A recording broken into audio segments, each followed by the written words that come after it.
What's up, YouTube? Capital G here, checking out the brand new Noble Knight cards that just got revealed. These are the TCG exclusive cards that Konami EU has given us. These guys are going to come out in Cybernetic Horizon in just a couple of weeks, and I think that this is actually very intriguing because I feel like these cards create a very interesting debate. I've seen two YouTubers talk about these cards already, and it seems like they went in completely opposite directions in really what they thought of the cards. You had MCole40, who really, in my opinion, just kind of looked at these cards in a vacuum, and he really judged them on face value. He looked at the cards on paper and really deciphered, does he think these cards are good or bad? Not really looking at the entire Noble Knights archetype as a whole, and if this moves them forward in a progressive way. He just looked at the cards individually and said, okay, this is a good card, this is a good card, this is a good card, etc., etc. And I think that House of Champs John Moore really looked at these cards not for what they actually do individually, but from the whole perspective of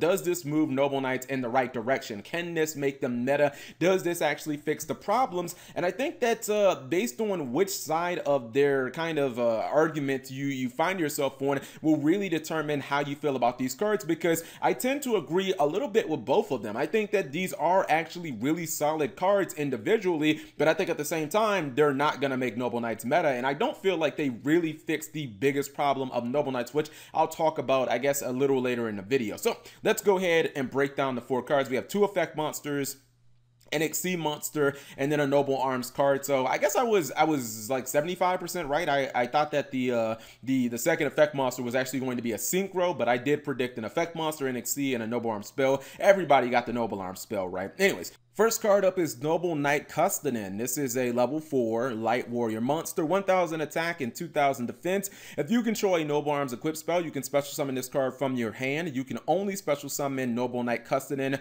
once per turn this way, so no matter how many copies, you just get one. A Noble Knight monster that was synchro, Xyz, or link summoned using this card on the field as material gains this effect. If this card is special summoned, you can normal summon one Noble Knight monster during your main phase this turn. In addition to your normal summon / sets, you can only gain this effect once per turn. Also, you cannot special summon monsters from the extra deck for the rest of the turn except Noble Knight monsters. Okay, so this might not be a popular opinion, but I actually think that this card is pretty good. Number one, it pretty much replaces any need, or it just makes a card like Gawain not necessary anymore. Gawain was essentially the same exact card. These are cards that basically just help you get a monster on board so that you can instantly go into your Xyz plays, or I guess now your Link plays, as Sold is really the best card in the entire archetype. But Gawain was really just used in the deck for you to be able to go into those Xyz, and it special summoned itself in defense mode. Well, you know, Custonin can special summon itself in attack mode, and also when you go for those Xyz or your Link play, it gives you another summon of a Noble Knight monster. So this is literally Gawain just better. Madrat also has an ability to kind of get itself on the field if you don't have any monsters. Like, essentially this is a card that helps you go into your extra deck plays a lot easier, but then at the same time gives you the ability to special or to get an additional normal summon. I think that this is a good card, and the fact that it's a level 4 works really well because you can go for your other Xyz plays, like if you need a Utopia the Lightning or something like that. Obviously very legitimate. Next card is the Xyz form of this. It's the Sacred Noble Knight of King Custonin. This is a rank 4 light warrior monster, Xyz, 1500 attack and 2500 defense. The attack is super low. I got a little bit of a problem with that. It kind of sucks. I think most of the time you'll summon this guy in defense mode, but whatever. It requires 2+ level 4 Noble Knight monsters, so you can use 3, 5, whatever. I don't really think you'll probably use more than 2, but if you do want to use that, that's perfectly fine. All right, it says you can detach any number of materials from this card, then target that many cards your opponent controls. That's the cost. Return them to the hand. If this card is destroyed by battle or card effect and sent to the graveyard, you can special summon one Noble Knight Xyz monster from your extra deck, except another copy of the Sacred King Custonin. And if you do, attach this card from the graveyard as material to that monster. It's treated as an Xyz summon. You can only use each effect of King Custonin once per turn. This is another card that is, I think it's really good on paper. Essentially, when you summon it, let's just say that you're going to summon it using 2 Xyz materials, like 2 Noble Knights. You can basically detach both materials immediately. You get to bounce 2 of your opponent's cards, so let's just say they're extra deck cards. They're not coming back anytime soon. Or, you know, you can, I don't know, special, or you can bounce a Speller Trap and one of their monsters, the only cards on the field, so that you can attack directly. And I really like that second effect, where essentially you can, if this card is destroyed by battle or by card effect in any way, you get kind of a rank up effect. You get another Xyz to essentially replace it. That effect is really good because the Noble Knight Xyz monsters, when they're Xyz summoned, even though they don't have the greatest of stats, I think they're like 2,000 attack and 2,200, they can both equip a bunch of Noble Arm cards from your graveyard. So even though they don't hit the field immediately with a lot of stats, if you resolve that effect, then they might be able to get pretty damn powerful. I mean, again, this is a pretty good card. I think my biggest beef with this card is the fact that it targets, because it's very actually similar to something like Madoche Queen Tiramisu, but she doesn't target, and she also, you know, spins back to your opponent's deck. This card just actually bounces, but at the same time, it does essentially pay for itself, where it floats upon destruction. So again, I think it's a pretty good card, and I think what most people are really saying what this card needed was to be a quick effect. If this card was a quick effect, I think that it would be fucking nuts, and I think that it, combined with the next card that I'm going to talk about, would actually make Noble Knights competitive. Yes, if this card was a quick effect, I think that Noble Knights could have probably been competitive, but on paper, this is still a pretty good card in my opinion. Next up, we have Noble Knight Pellinor. This is a level 4 light warrior monster, 1900 attack and 500 defense. Stat line is absolutely magnificent. 1900 level 4 beaters that have good effects are obviously going to be really good in Yu-Gi-Oh! This effect says you can target 1 Noble Arms equipped spell equipped to this card and 1 face-up monster your opponent controls. That's the cost. Destroy them, then draw 1 card. Also, this card cannot attack for the rest of the turn. You can only use this effect of Pellinor once per turn. This is the card, in my opinion, that if it would have been a quick effect, I think it would have became the heart and soul and really the entire core of the Noble Knight deck. I feel like this card is so good on paper. I think it actually would have been kind of the entire win condition. This is very similar to something like Spiral Tough, and how a lot of people say, you know, Spirals right now, they're Tough is like one of the best cards. Well, maybe that was before Nightmares came out, but people were saying that Tough control can be a very legitimate win condition. If you look at this card on paper, this is a 1900 level 4 fucking +2.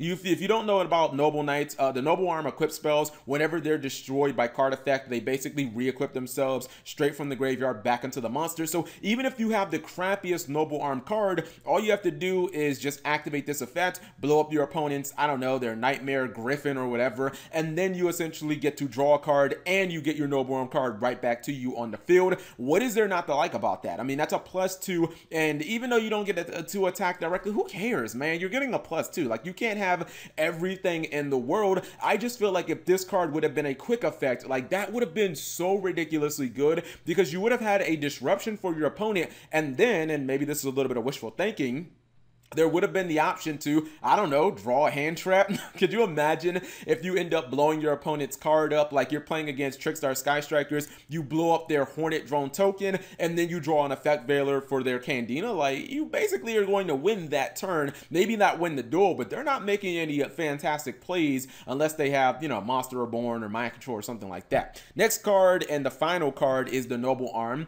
This is Noble Arm Clarent, and it's an equipped spell card.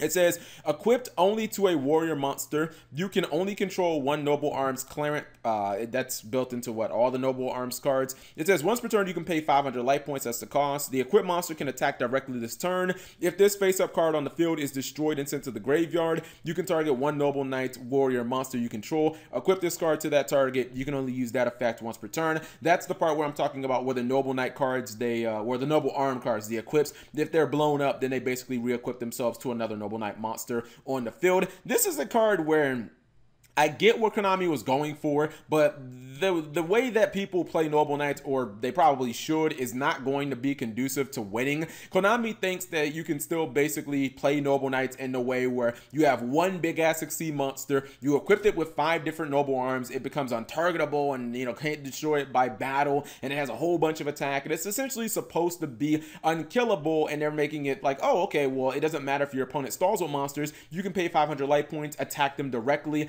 and couple of consecutive turns and just kill them. The problem is, like, Yu-Gi-Oh doesn't work like that. That doesn't fucking work. We've seen so many archetypes fail where Konami tries to make it you can attack directly every turn. I mean, they did that with the Watt archetype. Like, attacking directly is not a viable win condition for an archetype. The only monster, in my opinion, right now that's relevant that attacks directly is Altergeist Milusi. That's such a good card. I don't want to get sidetracked, but honestly, that type of playstyle isn't going to work. Now, the real thing that's interesting about this card is actually quite incredible. It's just not in Noble Knights. If you guys remember the Ben-Kai OTK, you know, little Ben-Kai, little samurai dude who you put a whole bunch of equips on him and then he gets to attack that many times. This is a perfect card for something like Ben-Kai because not only does this give him an additional attack, but now you don't have to worry about your opponent having any monsters, like whatever monsters they have on the field are irrelevant. And the real irony of that is you can actually use something like Isode and you can bring Ben-Kai straight from your deck and you can basically summon Ben-Kai that way.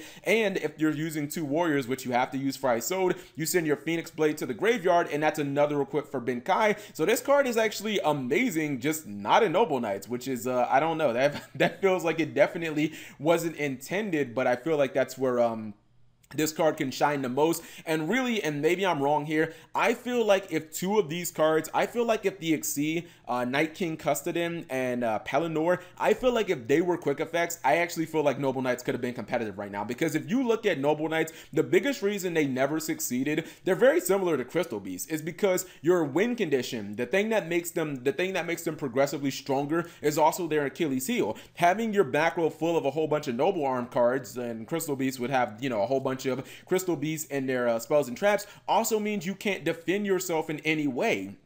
You have no cards, you have basically no ways of disrupting your opponent, so Goki can just do whatever the fuck they want, and you know that they will find a monster eventually that can get rid of your unkillable guy. Maybe Borlo Dragon just snatch steal your dude and just, you know, basically win the duel that way. But the problem is, if you don't have disruption in this format, you just can't win, and these cards are coming out in this format. If they would have been quick effects, you would have had 2 good disruptive cards, and honestly, that's really all you need. Look at a deck like Altergeist, Protocol, and Protocol and Sequidius are really the 2 cards that they use every single duel as their main pieces of disruption. Altergeist have other disruptive cards like Conquering and Altergeist Hextia, but the cards that they always use 99% of the time to disrupt their opponents are just Protocol and Sequidius, and that's good enough. So I feel like Konami was so close to getting them to be competitive. They would have been at least, I don't know, low tier 2-ish, somewhere around Paleozoic, whatever that is right now. Altergeist maybe, but the fact that they're not, just I don't know, I feel like it's a wasted opportunity. These cards are good, not the equip spell. That's only good for Ben-Kai, but I think that they really don't make Noble Knights much better than what they are right now. Maybe I'm wrong about that. Let me know in the comment section below. Thank you guys for watching. As always, subscribe if you have not already and turn on that notification bell for daily videos.